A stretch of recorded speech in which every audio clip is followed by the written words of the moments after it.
નમસ્કાર દર્શક મિત્રો, મહીસાગર સમય ન્યૂઝમાં આપ સૌનું હાર્દિક સ્વાગત છે। સાવલીના સાંકરતા ભાદરવા રોડ ઉપર રાણીયા ગામ નજીક 19 વર્ષીય યુવકની લાશ મળી આવી।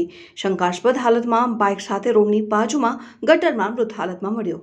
મયુર ભૂમેલા રહેઠાણ ભાદરવાના યુવકની લાશ મળી। ભાદરવા પોલીસે ઘટના સ્થળે પહોંચીને મૃતદેહનો કબજો લઈ જરૂરી કાર્યવાહી હાથ ધરી છે। પોલીસે મૃતકના મૃતદેહને ભાદરવા પ્રાથમિક સામૂહિક કેન્દ્ર ખાતે લઈ જઈ પીએમ કરાવવા તજવીજ હાથ ધરી છે। રિપોર્ટર મુકેશ સિંહ ભૂમેલા, મહીસાગર સમય ન્યૂઝ, સાવલી, વડોદરા।